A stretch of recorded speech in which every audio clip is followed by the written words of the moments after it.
conferencista el día de hoy. Diego, bienvenido y muchas gracias. Bueno, gracias Eduard, gracias por participar. Bueno, esta es una charla vinculada a la banca latinoamericana. Capaz que la pregunta es, ¿está preparada para ser digital? Pero yo creo que en realidad esta es una charla de que no vamos a hablar a ver si tengo tal feature o dejo de tener tal otro, porque bueno, eso sería una charla tradicional, y yo la verdad que estoy tratando de hacer algo distinto, que es abrir la perspectiva, ¿sí? O sea, esta es una charla de esquema mental, ¿sí? Es una charla de esquema mental. O sea, ¿puedo cambiar mi esquema mental para ser digital o no? O sea, que de eso es lo que vamos a estar hablando. Y bueno, en realidad, los bancos que ya están en la TAM, a veces se les llama incumbentes, yo creo que tienen alguna serie de problemáticas que está bueno repasarlas medio rápido, ¿no? Por ejemplo, están empezando a aparecer servicios financieros por afuera de la banca tradicional, ¿no? Y cada vez más, o sea, y estamos viendo que de alguna manera la gente se presta dinero de persona a persona, tengo un micrófono abierto, de persona a persona, por afuera, y nosotros ni nos enteramos. Capaz que, bueno, hay mercados de compra y venta que hoy empiezan a ofrecer servicios financieros que se están haciendo muy usados. Están apareciendo estos bancos digitales de cero, ¿no? Como le llaman neobanks o challenger bank, y casualidad, el más grande del mundo está en Latinoamérica, ¿verdad? Está en Brasil, y ya tiene una cotización de mercado, tiene 33 millones de clientes y una cotización de mercado que es la mitad del banco más grande de Brasil, ¿no? Que tiene 70 años, ¿no? Y este neobank tiene 5. Entonces, digamos, algo que de alguna manera estaba tranquilo y funcionaba siempre parecido, digamos, cambió, ¿no? O sea, ahora están empezando, es de verdad la competencia, ¿no? Y bueno, algunos bancos líderes en la región sí ya han compensado una transformación digital. A veces otros, bueno, porque como son bancos internacionales, ya se arrancó desde la casa matriz, y bueno, de alguna manera ya se está viendo en la región, pero bueno, son algunos, ¿no? Son algunos, y ¿por qué no son más? Y a mí me parece que no son más por la sencilla razón de que a veces tengo un buen retorno sobre equity, ¿sí? Tengo un buen retorno sobre equity, entonces, ¿para qué me voy a mover, no? O sea, sobre todo además porque hay mucha concentración, yo que sé, en Brasil, en Colombia, en México, los 5 bancos principales tienen entre el 70 y el 80% de mercado, entonces, ¿para qué me voy a mover? Pero bueno, es un pensamiento quizás arriesgado ahora. Y por otro lado, bueno, a veces los costos financieros de los bancos son altos, que también a veces se lo traspaso a mis clientes, y a veces la experiencia del cliente es pobre, ¿no? En Colombia todavía, para abrir una caja de ahorro, una cuenta en mi banco, tengo que ir a alguna sucursal, ¿no? O sea, falta mucho. Falta mucho para dar una mejor experiencia, ¿no? Bueno, por otro lado, ya los clientes más jóvenes no quieren ir al banco, ¿no? O sea, cuando entran en una empresa dicen, mira, abrime una cuenta en cualquier banco donde me vas a pagar la nómina, pero que sea en un banco que no tenga que ir nunca, ¿no? O sea, ya te piden eso. Y el COVID-19 de alguna manera se aceleró esa tendencia, porque bueno, ya tengo la movilidad acotada, con lo cual tengo que dar los servicios en forma digital, no hay opción, ¿verdad? Otro problema que tienen los bancos normalmente es que dependen de una infraestructura tecnológica desactualizada, ¿sí? Con lo cual empieza a ser un lastre estratégico. En vez de ser una ventaja estratégica, es un lastre estratégico. ¿Y qué hago? Lo cambio, pero es muy difícil. ¿Sigo igual? No, igual le hago una app fabulosa, sí, pero lo que pasa, mirá que lo que hay atrás de eso son unos códigos espagueti para conectar todo que va a explotar. O sea, o sea, a veces el parche sobre el parche es algo que no escala demasiado, ¿no? O sea, no escala demasiado. Y, y además hay más problemas que ni los puse acá, por ejemplo, no sé, la gente que no está ni bancarizada, ¿no? O sea, no le estamos dando servicio. En México el 50% de la gente no está bancarizada y el 25% no tiene acceso a ningún tipo de servicio financiero, o sea, para nombrar un país de la región, o sea, que también falta bastante ahí. Entonces, bueno, capaz que esta charla, la propuesta es que me parece que hoy mantener el status quo, que en realidad puede ser cómodo, puede ser arriesgado, ¿sí? O sea, la verdad que puede ser arriesgado, y digamos, les voy a dar un motivo más, pero sobre el final de la charla, de por qué para mí no es una buena idea seguir como ahora.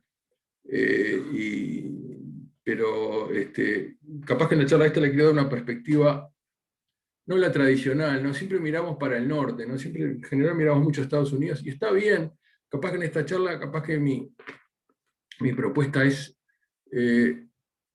mirar más ejemplos, aprender de otras realidades. En este caso vamos a mirar un banco de Singapur, pero muy parecido a los bancos de la región, al tradicional, ¿sí? O sea, pero también yo creo que, por ejemplo, para el tema de los no bancarizados, está bueno mirar a África, ¿sí? Porque realmente han hecho mucha innovación en África, en zonas imposibles, se están usando servicios financieros que antes parecía, no sé, que no se podía, ¿no? Que no se podía, y está el otro desafío, que es que todo el mundo ya tiene un smartphone, ¿sí? Con lo cual, en realidad todo el mundo podría tener la sucursal en el bolsillo.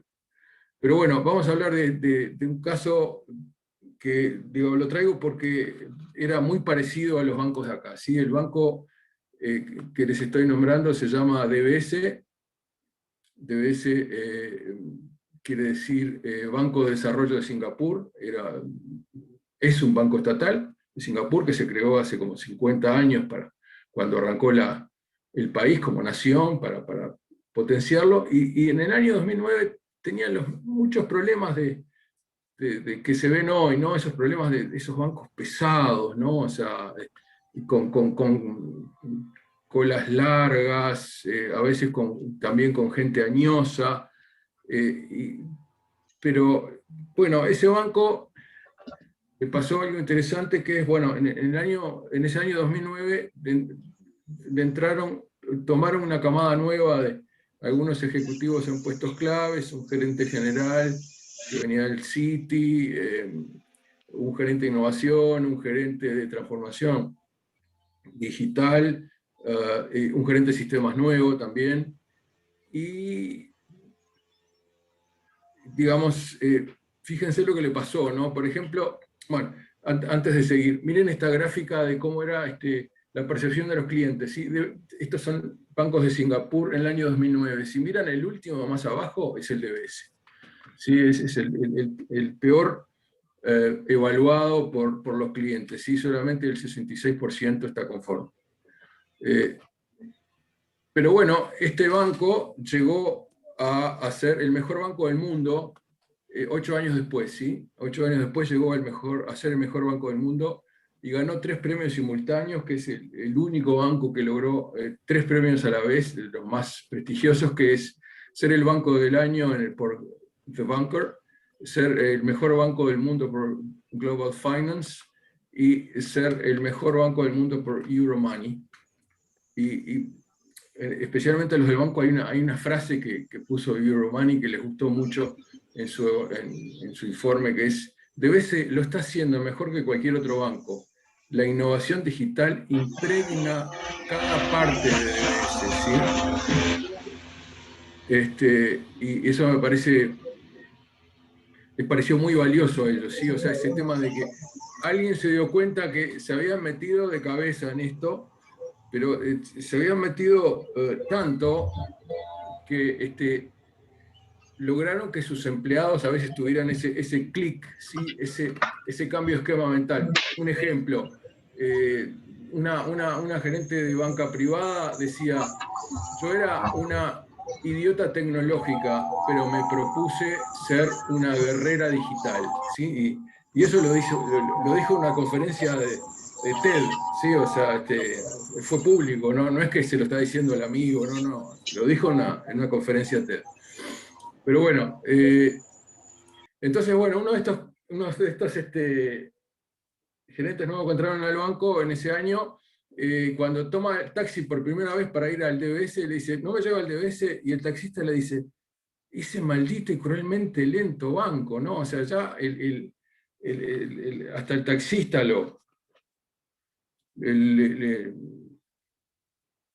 estaba enojado con el banco, y en las reuniones sociales uno trataba de no hablar del DBS en esa época, porque no estaba bueno, ¿no? Como poco más que te decían, qué lástima que trabajas ahí, ¿no? Y bueno, sin embargo, llegó a ser el mejor banco del mundo. Entonces, capaz que lo que vamos a ver ahora, bueno, ¿cómo hizo de ser un banco tan mal considerado y con clientes tan enojados a ser el mejor banco del mundo?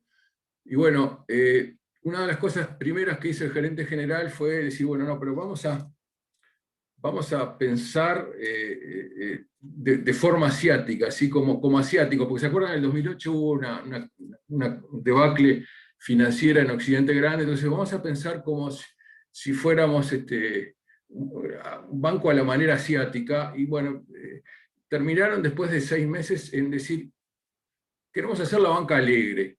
Ese es el leitmotiv nuestro, queremos hacer la banca alegre y no que sea como ir al dentista, ¿no? Ir al banco, porque la voy a pasar mal. Creo que a todos nos pasó alguna vez, de esperar o muchísimo tiempo tener graves problemas.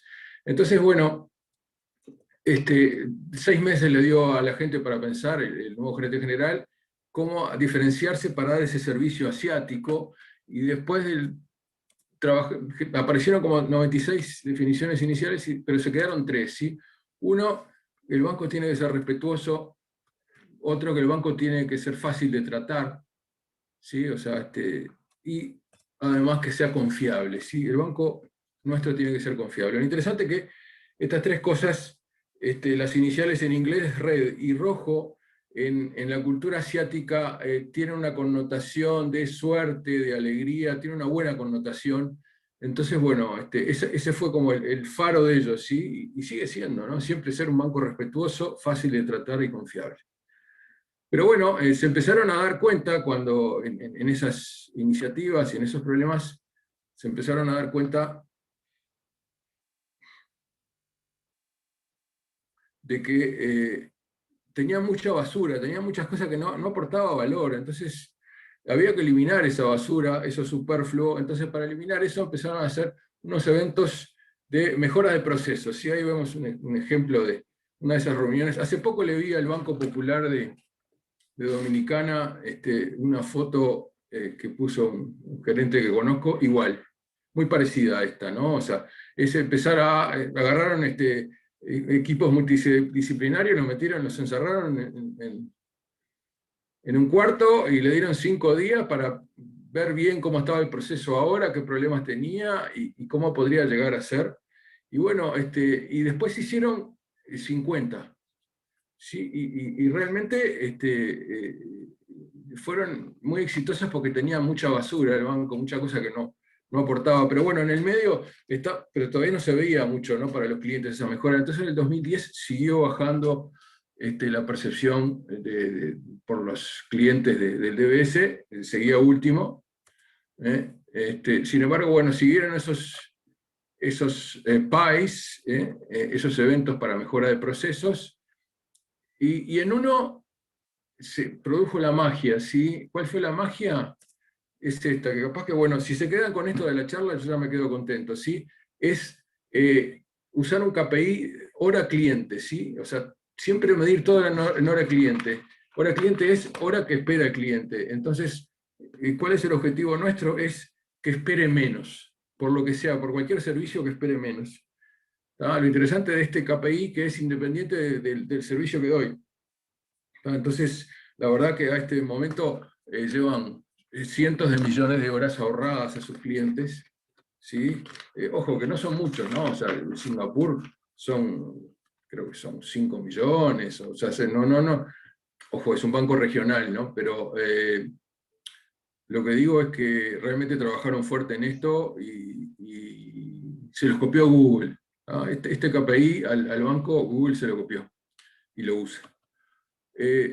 Y bueno, lo interesante es que se ve que con el tema de que no tardar tanto en dar servicios, calculo que entre otras cosas tiene que haber sido con colas más cortas, pasó a primero en 2011, ¿sí? En la percepción de los clientes. O sea, hubo un cambio ahí que se notó en las percepciones. Inclusive empezaron a ganar algún premio regional, este es un premio de un contact center. Pero bueno, de alguna manera el tema era eliminar la basura, que es el primer paso de ese camino. ¿Sí? ¿Se acuerdan que estábamos tratando de ver un camino? Pero fíjense qué interesante, en uno de estos PAI llaman a un cliente y le dicen, señor fulano, ¿qué le parece si en vez de tardar 5 días para darle su tarjeta de crédito, se lo damos en una?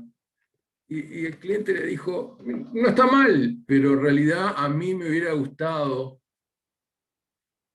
y estuvo duro cuando perdí la billetera con todas mis tarjetas de crédito en un shopping, ¿sí? Y ahí viene la siguiente etapa, ¿no? O sea, la siguiente etapa es diseñar desde los profundos de los clientes, ¿sí? Entonces, en realidad, justo había alguien del equipo que sabía de Design Thinking y empezaron a pensar un Customer Journey diferente, ¿sí?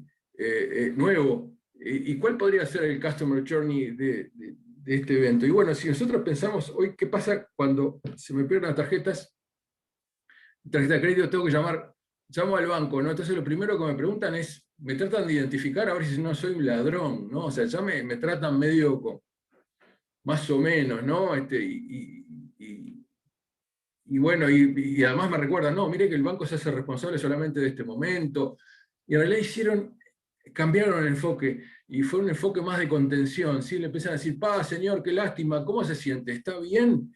Y escúcheme, ¿y qué tarjetas tenía? No, tenía tarjetas de estos 4 bancos, y no se preocupe. Yo lo que le voy a dar ahora es los teléfonos de todos los bancos, también de los otros, de los que son competidores nuestros, porque yo lo que estoy haciendo es dándole servicio a usted, el mejor servicio. Conclusión, le encantó. Al cliente le encantó ese cambio. Entonces, bueno, esta fue la parte de hacer nuevos Customer Journey, empezar a pensar Customer Journey. Esa es la etapa nueva, pero también pensando en ese concepto del job to be done, ¿no? O sea, es pensarlo no desde el punto de vista nuestro, ¿no? Que, o sea, me piden un taladro y es para hacer un agujero, ¿no? ¿Qué vas a hacer qué trabajo vas a hacer con ese taladro realmente? No, en realidad lo que quería es colgar un cuadro. Yo lo que quería es colgar un cuadro, o sea, no quería hacer o sea, el agujero es lo intermedio para lo definitivo, ¿no? O sea, no sé, capaz que saqué un préstamo para el casamiento porque quiero hacer la fiesta. No sé, saqué una hipoteca, pero en realidad lo que quiero es tener una casa. ¿No? O sea, pensar el paso siguiente para hacer ese Customer Journey y, de alguna manera, lo que pasó fue que empezaron a hacer campañas masivas de Customer Journeys, pero fíjense qué interesante, ¿no? Acá fíjense el tema de cómo lograr el buy-in, que todo el mundo compre, ¿no? Agarraron a los 250 gerentes del banco, los principales, los 250 personas principales del banco, y les dijeron, bueno, a cada uno tiene que hacer por lo menos un Customer Journey. ¿Ah? O sea, que no es, hay un equipito allá que está pensando que son los genios y todos los demás no existen. No, no, no. Es, todos tienen que trabajar, ¿sí? Todos tienen que sumarse a esta movida. Y está bueno, ¿no? O sea, de alguna manera ya estamos viendo como 2 pasos, ¿no? O sea, primero eliminar la basura y después empezar a diseñar desde lo profundo del cliente. Pero bueno, en realidad se dieron cuenta que no estaban terminando de usar bien los datos. Entonces, y ahí viene la tercera etapa, ¿no? Que es ser guiados por los datos, ¿sí? O sea, ser guiados por los datos, o sea, que de alguna manera empiecen las decisiones se tomen basadas en datos y bajar el tema de las opiniones y la intuición, sino centrarse en los datos. Y fíjense que también a veces los datos ayudan a predecir, ¿no? Por ejemplo, yo qué sé, llegaron a predecir con 85% de éxito qué vendedor me va a renunciar en el banco, ¿sí? Los errores sucursales los detectaban con el 80%, y colas en sucursales, colas en ATMs, pero a mí lo que me gusta con el tema de los ATMs, realmente hicieron unas cosas fabulosas. Por ejemplo, trabajaron para mejorar que uno vaya a un cajero y no tenga dinero, ¿sí? Pero lo mejoraron de forma, digamos, eso no pasaba muy seguido, ¿no? Pasaba una vez cada 3 meses que un cliente iba a un cajero y no encontraba dinero. Ahora es una vez cada 55 años, ¿no? O sea, es fabuloso cómo mejoraron ese tipo de cosas. Y bueno, hay muchos ejemplos más. Pero también ayuda a detectar, por ejemplo, comportamientos sospechosos, ¿no? O sea que bueno, yo creo que esto sí lo usan bastante los bancos, ¿no? Para detectar posible fraude en tarjetas de crédito, pero bueno, esta gente lo usaba hasta para detectar comportamientos sospechosos de los empleados. O sea, de todo, o sea, usar, porque tengo muchos datos, ¿no? O sea, capaz que eso es lo más interesante de los bancos y las entidades financieras, la tarjeta de crédito y todo ese tipo de cosas, ¿no? O sea, que sé muchísimo de mis clientes, ¿sí? Sé muchísimo de mis clientes y de alguna manera yo tengo mis datos, pero por otro lado también es importante tener toda la información etnográfica de esos clientes, porque en realidad si yo uso mis datos de transaccionales y de cosas que ya sé con información etnográfica de los clientes es donde ocurre la magia, ¿sí? Porque preciso las dos, digamos, para darme cuenta de qué está pasando a veces preciso las dos. Y ahora es lo que le voy a dar un ejemplo simpático de un caso de estos. En cierto lugar pusieron unos cajeros más modernos, los llamaban ATM+, ¿sí? Si ven ahí, son 6 cajeros, que ese más era porque permitían aceptaban efectivo, si aceptaban depósitos en efectivo. Y sin embargo, estaba pasando algo extraño. Si ustedes miran ahí abajo, los celestes son retiros por cada cajero y los anaranjados son depósitos. Y los depósitos en los dos cajeros de la derecha eran fuertes, sin embargo, en los 3 cajeros de la izquierda eran muy, muy débiles. Y la pregunta es, bueno, pero ¿por qué está pasando esto? ¿Qué explicación tiene? Y mirando los datos es imposible darse cuenta, a menos que uno ponga información de contexto. Y fíjense lo que pasaba. ¿Sí? Lo que pasaba era el cartel, ¿sí? El cartel, si miran el cartel, ahí arriba a la derecha decía depósitos, a la izquierda decía retiros, y como tenía como una barra en el medio ese cartel, la gente entendió que solamente se podía depositar en los de la derecha. Ese era el problema. Conclusión, cambiaron el cartel. ¿Sí? Cambiaron el cartel y de alguna manera, si ustedes se fijan en los depósitos, ahora están parejos. Es más, el que tiene más depósitos es el más a la izquierda. Sin embargo, hay más retiros en los dos a la izquierda. Bueno, eso es un tema también a investigar. ¿Será porque justo dice ATM grande arriba de los cajeros? Bueno, no sé. O sea, capaz que es un tema por dónde llega la gente a los cajeros, digamos, o sea, por qué zona. Pero lo interesante es eso, ¿no? Es la magia analizando todo el contexto de mis clientes para entender qué es lo que está pasando. Y bueno,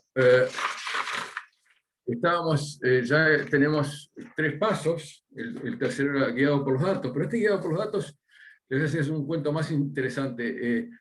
En el call center del banco, que recibe más o menos unas 5 millones de llamadas al año, pusieron un software de que analizaba las llamadas y las pasaba a texto. Entonces empezaron a aplicar metodología de análisis de datos para esos textos y descubrieron que en realidad cancelar tarjeta de crédito estaba asociado a el precio de la renovación anual. Entonces llegaron a la conclusión de lo que estaba pasando era que cuando se renovaba la gente veía el precio y cancelaba la tarjeta. Entonces en realidad al darse cuenta de eso, por el call center, analizando los datos, no hablando con nadie, analizando los datos, que lograron hacer algo en base a esa información que fue buscar estrategias para que usara la tarjeta más y capaz que no tuviera que pagar esa renovación, porque al usarla más ya iba gratis ese año, ¿no? Entonces, ese es el tipo de insight, ¿no?, que me genera la información. Pero bueno, iban lentos en moverse con las cosas que estaban haciendo, entonces dijeron, no, vamos a hacer una cosa nueva que es crear una cultura de innovación, ¿sí? Creemos una cultura de innovación, pero lo interesante fue que yo creo que le hicieron distinto que otra gente, que es que el equipo de innovación le dieron una premisa: muchachos, no pueden innovar. ¿Ah? No pueden innovar. ¿Y qué hacemos? Y nada, o sea, ustedes tienen que lograr que el banco innove. Ustedes no pueden innovar, punto. Entonces, bueno, empezó a trabajarse una filosofía de fallar pronto y aprender pronto, ¿sí? Y hacer pequeños experimentos, ¿sí? Y llegaron a hacer 1000 el primer año, pero siempre con esa seguridad, ¿no?, de ganar en insight, o sea, bueno, que uno había visto algún caso de estos en la literatura antes, pero bueno, estos se tiraron de cabeza y está bueno, ¿no? Porque a veces es siempre probar y bueno, y después dejo lo que funciona, digamos, ¿no? Pero, o sea, y lo que no funcionó, bueno, no pasa nada, porque lo hice yo qué sé, lo hice en una sucursal, lo hice con, no sé, lo hice en la app, pero solamente con el 1% de mis clientes, a ver cómo funcionó ese cambio, esa prueba que estoy haciendo, ¿sí? Y bueno, y la otra cosa que hicieron interesante es dejaron de mandar a sus ejecutivos a las escuelas de negocio. O sea, si hay alguien de una escuela de negocio, le pido disculpas, pero esto es lo que hizo este banco. Entonces empezaron a hacer hackathon. ¿Sí? Ahí miran, hay ejecutivos con ya algún añito más que saben mucho de banco, y gente joven, esos nerds, esos gente de IT, que sabe mucho de tecnología, y los metieron a hacer hackatones internas, ¿sí? Primero internas, después se hicieron más abiertas, y esa fue la forma de esa inmersión en lo digital con la gente de adentro. Bueno, por supuesto que hicieron después muchísimas más, o sea, porque la idea ya era crear una cultura de innovación, hicieron 1000 cosas. Por ejemplo, ese Imaginarium que dice a la izquierda es, bueno, que venga siempre algún líder, un thought leader de algún tema importante, de una empresa de primera línea, a dar una charla por lo menos cada 2 semanas. Y Unicorn, acelero startups, fintechs vinculadas a cosas que le interesa al banco. 1000 cosas, digamos, no me da el tiempo para contarle todas estas cosas, pero eventos de comunidad, ¿sí? O sea, que todo el mundo puede dar su idea como para que la evaluara después un equipo y nadie se sintiera que quedaba afuera. Pero bueno, digamos que lo clásico de ir a una clase presencial es, digamos, lo siguió haciendo el banco, pero es una como de 6 líneas de cosas distintas, de todo tipo, ¿sí? De todo tipo, diferente a lo tradicional. Y bueno, ahora, por ejemplo, cuando hacen las hackatones, son globales, digamos, o sea, capaz que en Latinoamérica no nos enteramos, pero puede participar cualquiera en el planeta, ¿sí? De una hackathon.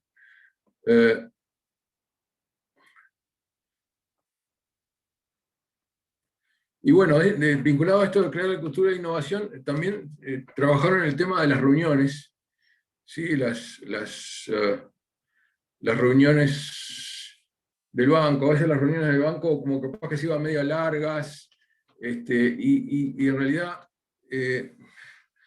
tenían otro problema en las reuniones que yo creo que sigue pasando en todos lados, que es este problema, ¿sí? El problema de la opinión de la persona mejor paga en la reunión, ¿sí? Y como las siglas parecen de un hipopótamo, acá se lo pongo, tiene cara de malo que encontré, del hipopótamo malo, pero bueno, no es así, digo, es que a veces lo que pasa es que el ejecutivo de más rango en una reunión es el que termina decidiendo, y capaz que no es la mejor decisión, y capaz que no participa todo el mundo. Entonces acá ¿qué hicieron? Hicieron una cosa que se llama el mojo. ¿Qué es el mojo? además de que alguien sea el dueño de la reunión, que es el meeting owner, ¿sí? Había un Jo, ¿no? El mojo, el Jo era un joyful observer, capaz que era un junior, pero bueno, era alguien distinto, que no, sin jerarquía, pero que era el encargado de que todo el mundo tratara de participar, ¿sí? Que después daba una opinión al principal de la reunión, y que todo el mundo tratara de participar, y que además tenía la potestad de decir, no, ahora vamos a hacer un phone Jenga. Phone Jenga es, denme todos los celulares y los dejamos en un cajón.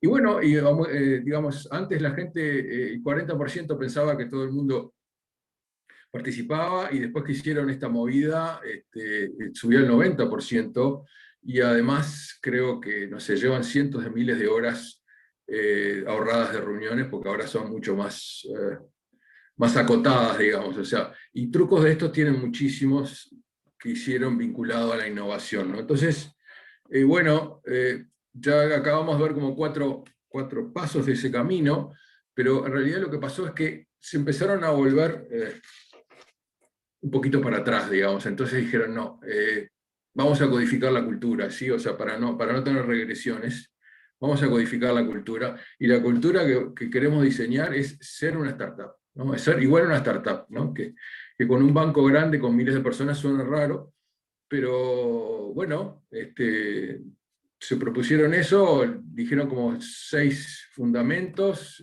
que ser ágiles, adaptarse rápido, ¿sí? Y no sé, en este banco, por ejemplo, es comiquísimo ver cómo empezaron a trabajar en forma ágil los equipos de auditoría, ¿no? Que es impensable, ¿no? Impensable, capaz que en muchos bancos de Latinoamérica trabajar así. Ser una organización que aprende, bueno, eso ya lo vimos mucho, ¿no? O sea, siempre estar aprendiendo cosas nuevas, estar obsesionados por el cliente, ya lo vimos un poco, estar guiados por los datos, también lo vimos, experimentar y tomar riesgos, pero hicieron una cosa más muy, muy interesante, que es, de alguna manera, quieren ser, le llamaron como Gandalf. ¿Qué es esto de Gandalf? Es el mago del Señor de los Anillos, ¿no? Pero en realidad, inicialmente dijeron, no, vamos a visitar estas son las iniciales, ¿no? A los logos, a Google, vamos a visitar a Amazon, que lo hicieron, ¿no? A Netflix desde de DBS, ¿no? Vamos a visitar a Apple, a LinkedIn y Facebook. Y lo visitaron, y en realidad lo que se dieron cuenta es que toda esta gente, más allá de la tecnología que aprendieron, tenía la cultura codificada. Entonces ellos dijeron, no, nosotros también, ¿no? Entonces, trabajaron ese tema, no sé, para dar un ejemplo. Bueno, Netflix es un caos, pero no tengo mucho más para contarles ahora. Ya vimos de alguna manera 5 pasos,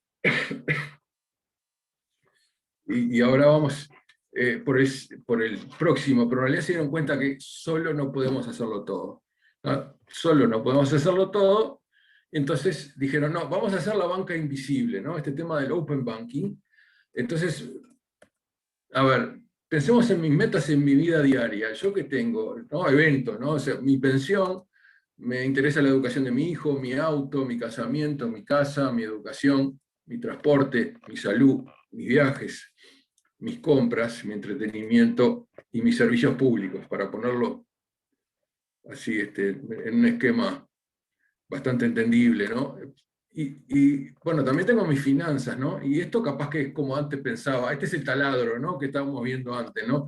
Yo tengo mi plazo fijo, mis seguros, mis inversiones, mi hipoteca, mi préstamo, mis pagos, mis cuentas corrientes, caja de ahorro y mis tarjetas. Y eso lo uso a mi manera. Pero digo, a ver, claro, eso es lo que, digamos, si quieren, lo de adentro es lo que da mi banco, pero yo le quiero dar servicio al job to be done, ¿no? Que es lo de afuera, ¿no? Yo te quiero dar servicio o a la educación, o a las compras, o a mi casa, o a mi auto, o a mi transporte. Afuera quiero dar servicio, ¿no? O sea, quiero impactar ahí, digamos, ¿no? O sea, y que ni se den cuenta, ¿sí? Por eso lo de la banca invisible, o sea, que se empiece a pensar en usar servicios financieros, no ir al banco. ¿Para qué vas a ir al banco? Entonces, bueno, ese es el esquema de que, bueno, yo soy el enchufe y que otros se conecten digamos, al toma corriente, Entonces pensaron un esquema de plataforma de conexión con socios, un esquema de API, ¿sí? Que la gente se conecta, y el banco que pone, bueno, pone los clientes y expone su API, o sea, permite que otros se conecten con ciertos protocolos, y esos socios que hacen, acceden a los datos y dan la funcionalidad. Si no, tengo una app que es fantástica para, no sé, compra de casas, y bueno, capaz que se engancha con mi crédito hipotecario, sí, y ni se entera, el cliente final ni se entera. Entonces, bueno, la idea era empezar a reimaginarse experiencias, ¿sí? Pero que el banco no es el core del banco, ¿no? El core es de mis socios. Mis socios saben mucho de transporte, saben mucho de viajes, saben mucho de alguna cosa en particular. Entonces, se les invitó a socios a construir esas interfaces, y se los cuidó, ¿sí? O sea, se les dio documentación, ambientes de prueba, soporte, o sea, se quería que realmente se creara como una comunidad ahí. Conclusión, bueno, ya se arrancó en su momento, ¿no? Con 50 socios y 150 APIs, y hoy, que ha sido muy exitoso, ya ha subido como a 200 APIs y 60 socios. Entonces, nada, me parece interesante el cambio de perspectiva, ¿no? Entonces, en realidad ya no es hacer la banca alegre. Está bueno, sí, pero si no la veo la banca alegre, tengo que cambiar la motivación. Ahora es vivir más con menos actividades bancarias. O sea, olvídate que hay un banco, pero yo te hago todo. O sea, todo pasa por mí, pero ni te enteraste. Dedicate a vivir más. O sea, el banco, ya no existe más el banco. Yo te doy todos los servicios, ni te enteraste. Entonces, bueno, de alguna manera, acá estamos viendo el sexto paso. Y a María Amespil. Quizás para pensar un último paso, la verdad que lo pensé un poquito genérico, es estar un paso adelante, ¿sí? O sea, porque es lo que intenta hacer este banco, ¿no? Siempre estar un pasito adelante para diferenciarte, y de alguna manera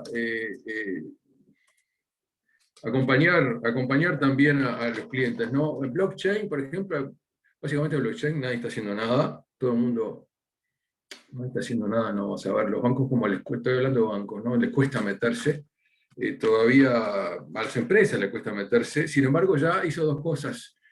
El DBS sí se metió en la red Contour, ¿tá? de finanzas de comercio intrapaís, que es una cosa que había creado el ING, el HSBC y el Citi, y además se metió en una movida nueva de pagos que lo acaba de anunciar con el JP Morgan, Temasek y Parlier, que todavía están viendo temas legales para que se pueda hacer, pero para mandar dinero directo, ¿sí? Entre los bancos, y no tener que usar métodos horribles que hay hoy, ¿no? O sea, que siempre que tengo el banco no sé qué, que del banco le pasa al otro banco, que después hay que conciliar, o sea, es una cosa muy, muy pesada que hay hoy, es saltearse todo eso y hacerlos directo, y chao.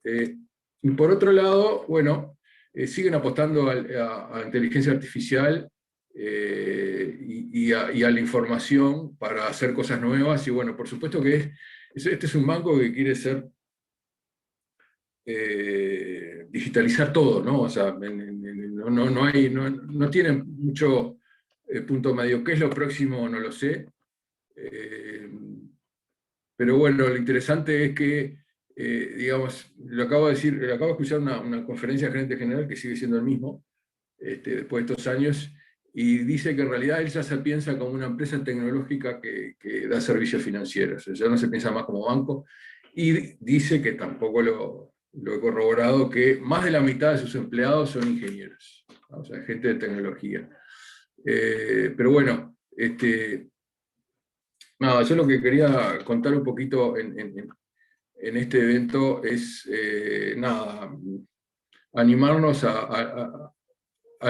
a arrancar, ensuciarse las manos, a moverse, porque yo creo que aquel signo de que viene el riesgo adelante está cerca, ¿no? O sea, está cerca porque ya conocemos casos, ¿sí? O sea, no sé si se dieron cuenta, porque traté de no no dar marcas, porque no está bueno, pero sí, lo que sí tengo claro es que los bancos centrales están cambiando, ¿sí? Entonces están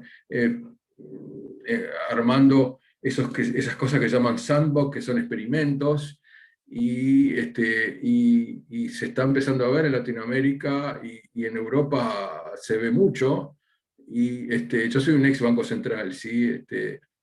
Y me asombra, ¿no? Porque uno empieza a ver que ya los bancos centrales empiezan a tener un área de innovación y además,